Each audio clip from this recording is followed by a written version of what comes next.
Since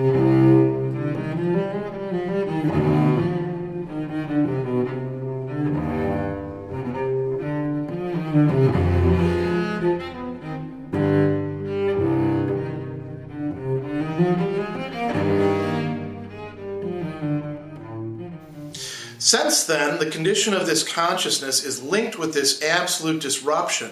The distinction within its spirit of being noble as opposed to ignoble falls away, and both are the same. The beneficent spirit of wealth can further be distinguished from that of the consciousness receiving the benefit and has to be considered separately.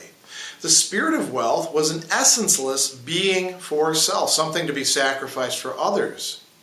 But by imparting itself, it becomes intrinsic being. In fulfilling its destiny, which is to sacrifice itself, it rids itself of the singleness which characterizes its merely self-centered enjoyment, and as such subordinated individuality, it is universality or essence. What it imparts, what it gives to others, is being for self. It does not, however, give itself over as a nature that has no self, as the uncontrolled surrender of the condition of life, but as a self-conscious being in control of itself. It is not the inorganic power of the element that is known by the consciousness receiving it to be essentially transitory, but is the power over the self, the power that knows itself to be independent and arbitrary, and at the same time knows that what it dispenses is the self of another. Wealth thus shares its dejection with the recipient, but in place of rebellion appears arrogance. For in one respect, it knows as well as the recipient that being for self is a contingent thing. But it is itself this contingency in the power of which personality stands. In this arrogance, which fancies it has by the gift of a meal acquired the self of another's eye and thereby gained for itself the submission of that other's inmost being, it overlooks the inner rebellion of the other. It overlooks the fact that all restraints have been cast off.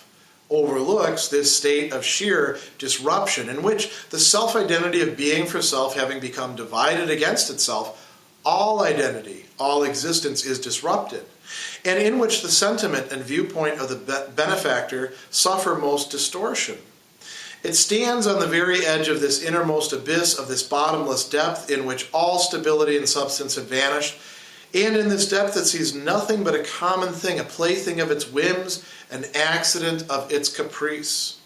Its spirit is a subjective opinion wholly devoid of essentiality, a superficiality from which spirit has fled.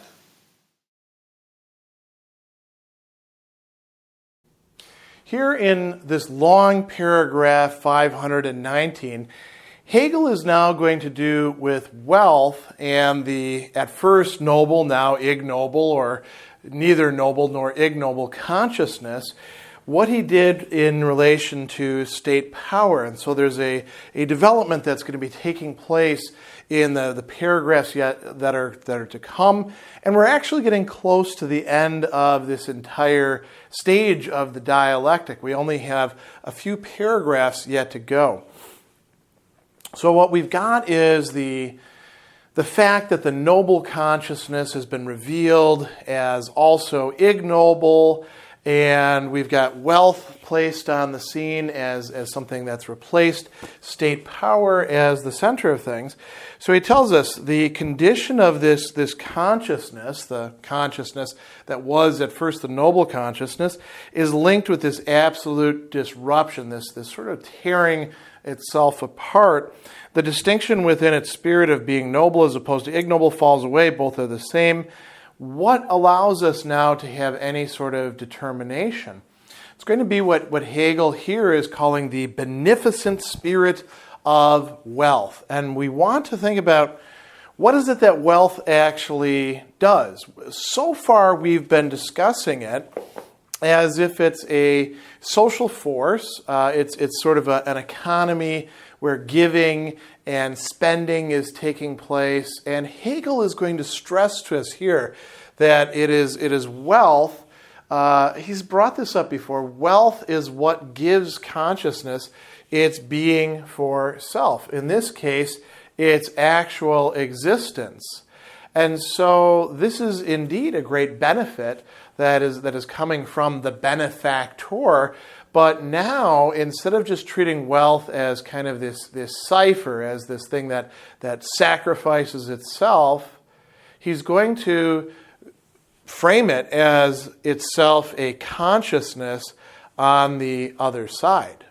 So, let's see how this takes place. He says, the beneficent spirit of wealth can be distinguished from that of the consciousness receiving the benefit. The one who is the benefactor, the one who is giving, can be distinguished from the one who is receiving. And so if we have a noble or ignoble or whatever sort of consciousness, it's getting something, whether it be an opportunity to earn an income, whether it be an actual, say, inheritance. We're actually going to be looking here at Diderot's Rameau's nephew, and we might think of all the literature of legacy hunting that goes on from Roman times all the way into the 19th and indeed 20th century. All of that is involving this thing that Hegel's talking about here, this consciousness receiving the benefit and the beneficent spirit. So what is the spirit of wealth? He says, the spirit of wealth was, and this is previously, an essenceless being for self, something to be sacrificed for others, something that would, provide a sort of, to play on words, a sort of currency for whatever it is that this person over here wants to buy, whatever it is that they need for their life, to be themselves. So now he says, by imparting itself, it becomes an intrinsic being. It becomes a being in itself. So it's no longer something that lacks intrinsic being. It's becoming something solid in its own right.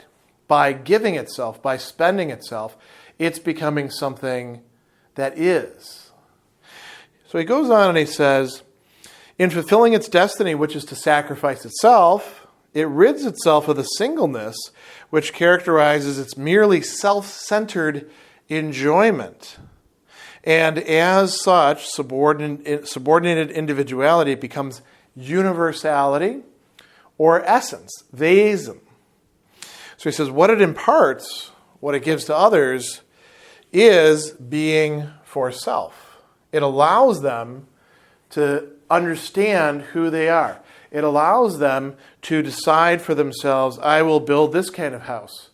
It creates the conditions for the possibility of their own, not just self-expression or livelihood or, eating, but being what they're going to be in relation to each other, in relation to themselves, in relation to their other. And here's where the relation with the other is going to get really interesting, because the wealth is another other. There's an other behind it. It's no longer just a spirit doing its own thing. There's a consciousness, a subject who is giving the wealth. So he says, what it imparts is being for self. It does not, however, give itself over to a nature that has no self, as the uncontrolled surrender of the condition of life, but as a self-conscious being in control of itself. It is not the inorganic power of the element that's known by the consciousness receiving it to be essentially transitory. It's not just whatever wealth is being given. It is the power over the self. We have a different kind of experience going on here that's already been hinted at in previous paragraphs. It is the power over the self, a power that knows itself to be independent and arbitrary, and at the same time knows that what it dispenses is the self of another. What are we talking about here? The wealthy person, the person who actually has control over the wealth, the person who gets to decide who is going to receive wealth and who is not going to, and the conditions under which that's going to happen. Hegel says that this person is the one who is truly independent, unabhängig, right? Not dependent on somebody else. This person over here, the beneficiary, is dependent. And so this is another reason why we're not going to have the noble consciousness anymore, right? There is a dependency that is arising. There is an arbitrariness to that. If this person wants to cut them off or make them jump through whatever hoops, they get to do that. If they want to rub their nose in it. This is, remember, part of the development of culture.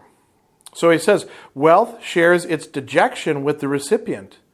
But in place of rebellion on the part of the recipient, arises arrogance, a sense of having something over the other person. So he says, it knows, as well as the recipient, that being for self is a contingent thing. Now, isn't that an interesting thing to say? Being for self is a contingent thing. It is something that can be taken away. It's something that can be cut off, can be repurposed, can be channeled. I mean, if we think about the way this works in our own world, people take a job for granted. We've worked out certain, ways of living in this town. The mill will always be open. And then the owner says, nope, we're selling out. Doesn't make sense for me to keep this going. Or, well, if you do want me to stay here, you're going to have to make some concessions. Suddenly, the dependency, the contingency of one's being for self is displayed. Are you understanding yourself as somebody who is earning an income, who can buy words, buy work, buy something else, get somebody else to give you something? The same thing could be said, by the way, when the wealth dispenser is the state power. I'm owed a certain, standard of living by the way things are set up. Well, what happens when the government decides it doesn't want to do that anymore? Perhaps because of financial exigency. Perhaps because the person in charge just says, we're done with this dependency. We're going to change things. We're going to move to a new order. Well, once again, contingency is being displayed. So he says, it is itself this contingency in the power of which personality stands. So in this arrogance, he says, which fancies it has by the gift of a meal acquired the self of another's eye and thereby gained for itself the submission of that other's inmost being, it overlooks something. So what we've really got here are two sides, neither of which is really entirely in charge. The rich person can say, dance, monkey, dance, do what I want you to do. And the monkey will dance, but the monkey inside is saying, screw you, screw you, screw you. There's this inner spirit of rebellion going on. It's impossible to control, to channel, to observe and decide every single thing, to determine it. This is what the wealth, the benefactor, realizes. So he goes on and he says, it overlooks the fact, in this inner rebellion, that all restraints have been cut off. Overlooks the state of sheer disruption in which the self-identity of being for self having become divided against itself, all identity, all existence is disrupted. Very often, the rich will also take the rules of the game as having been established. Listen, I give you this money, I expect something in return. And the person over here can say, screw you, I'll give you what you want, but I'm going to spit in it first, or anything along these sorts of lines. I'm going to subvert it because they already don't have a stake, you might say. They've already lost their stable sense of self. When one's own being for self is displayed as contingent, this has effects not only on the person himself, but on who is giving it to them.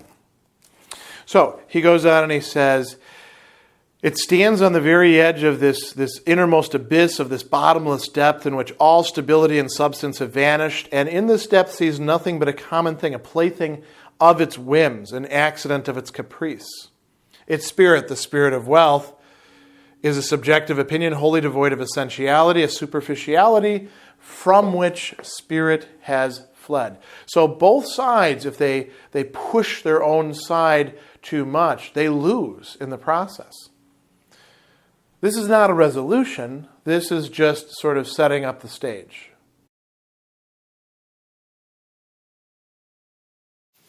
Just as self-consciousness had its own language with state power, in other words, just as spirit emerged as actively mediating between these extremes, so also has self-consciousness its own language in dealing with wealth, but still more so when significance, and thereby gains possession of it, is likewise the language of flattery, but of base flattery. For what it pronounces to be in essence, it knows to be expendable, to be without any intrinsic being. The language of flattery, however, as we have already observed, is spirit that is still one-sided. For although its moments are indeed the self which has been refined by the discipline of service into a pure existence and the intrinsic being of power, yet the pure notion in which the simple, unitary self and the in itself, the former a pure I and the latter this pure essence or thought, are the same. This unity of the two sides, which are in reciprocal relation, is not present in the consciousness that uses this language. The object is still for consciousness an intrinsic being in contrast to the self. That is, the object is not for consciousness at the same time consciousness's own self as such. The language of this disrupted consciousness is, however, the perfect language and the authentic existent spirit of this entire world of culture. This self-consciousness which rebels against this rejection of itself is eo ipso, absolutely self-identical in its absolute disruption, the pure mediation of pure self-consciousness with itself. It is the sameness of the identical judgment in which one and the same personality is both subject and predicate. But this identical judgment is at the same time the infinite judgment. For this personality is absolutely dirempted, and subject and predicate are utterly indifferent, immediate beings which have nothing to do with one another, which have no necessary unity, so much so that each is the power of a separate, independent personality. The being for self of this consciousness has its own being for self for object as an out-and-out other, and yet at the same time directly as its own self, itself as another. Not as if this had a different content, for the content is the same self in the form of an absolute antithesis and a completely indifferent existence of its own. Here then we have the spirit of this real world of culture, spirit that is conscious of itself in its truth and in its notion. In an entire work, the Phenomenology of Spirit, which certainly one cannot say is the most clear philosophical book that you can get your hands on, this paragraph 520 might seem, in certain respects, one of the more obscure passages, not only because Hegel is using his usual language of rather abstract ways of expressing things, but also because it's a little bit hard sometimes to see how the parts actually cohere. So you want to read this one through several times. And what's really being talked about here is what Hegel is referring to as the real world of culture. We're getting an insight into how wealth as something that's received, something that's given, something that connects people together, how it impacts consciousness, how consciousness arranges and understands itself in relation to wealth. So he says, just as self-consciousness had its own language with state power, what was this language? In other words, just as spirit emerged as actively mediating between these extremes, right? Spirit was revealing itself in language. So does self-consciousness its own language in dealing with wealth, but still more so when it rebels, when it reacts against it. What is that language? It's going to be what Hegel calls the language of base flattery. And he's actually not going to tell us that much about the way that language works here. Instead, he's going to talk more about how the consciousness itself is working here. He will talk about, statements, we could say, or connections between subjects and predicates, but that's going to happen a little bit later. Now he sort of jumps back to talking about how things worked with state power. He says, the language that gives wealth a sense of its essential significance, thereby gains possession of it, is likewise the language of flattery, but of base flattery. So the flatterer is, in a certain sense, getting one over on the flattered. This was not the case with state power, right? He says, the language of flattery is spirit that is one-sided. For although its moments are indeed the self that's been refined by the discipline of service into a pure existence and the intrinsic being of power, here he's talking about the previous way in which the noble consciousness related itself to state power, yet the pure notion in which the simple unitary self and the in itself, the former a pure I, the latter this pure essence or thought, are the same. Here, we're starting to already get to talking about how the subject and the predicate are related to each other in the way that Hegel's using it. It's kind of a strange sense of these terms. He says, this unity of the two sides in reciprocal relation is not present in the consciousness that uses this language. So he's marking here, you got to read between the lines a little bit, that something different is happening in the flattery that is happening, the flattery that is being engaged in as a speech act by the no longer noble consciousness in relation to wealth, by contradistinction to the flattery that had taken place previously with the noble consciousness who got sort of sucked into the orbit of state power. So he says, the object is still for consciousness an intrinsic being in contrast to the self. So it's an in itself in contrast to the self. The object is not for consciousness at the same time consciousness's own self as such. This is something that is going to be achieved through the movement that we're about to traverse. So he says, this disrupted consciousness has a language, and it's a perfect language, and the authentic existent spirit of this entire world of culture. What's he on about there? Culture is an alienated world in which we talk about things, but they're not entirely what we say they are or what they present themselves to us as being, as we're going to see discussed a little bit more in the paragraphs yet to come. So he goes on and he says, the self-consciousness that's rebelling against this rejection of itself, the way it's being treated by wealth, right? The self-consciousness which rebels against it is the absolutely self-identical in absolute disruption, the pure mediation of pure consciousness with itself. What the hell is he talking about there? That's very abstract. It sounds similar to so many other places. Okay, so let's think about it this way. We just saw in the previous paragraph that wealth is not something totally static. It's not even something dynamic in a sense that it would just be a process that gives of itself, that sacrifices itself, but would lack subjectivity. There is a subject, the wealthy person, the benefactor. What is the relation of the self-consciousness to that benefactor? We say, well, they flatter them. What is actually going on in that flattery?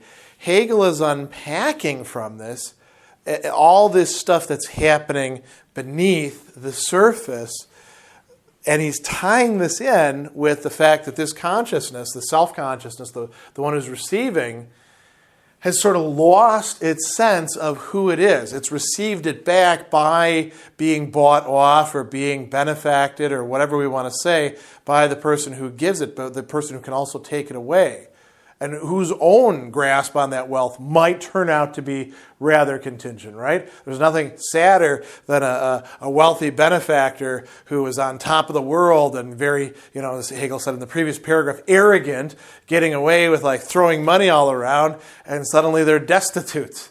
Think about these celebrities who blow through their earnings so quickly, and then we look at them on these reality shows and we're like, look at that schmuck there, They're washed up. What's really interesting about wealth here, as opposed to the way state power was being understood, anybody can step into that position. Anybody can also step out of that position, right? So we go on, and he says, we've got here a sameness of the identical judgment in which one and the same personality is both subject and predicate. He says, but this identical judgment is at the same time the infinite judgment, for the personality is absolutely dirempted. Subject and predicate are utterly indifferent, immediate beings which have nothing to do with each other, no necessary unity, so much so that each is the power of a separate, independent personality. So what do we got here?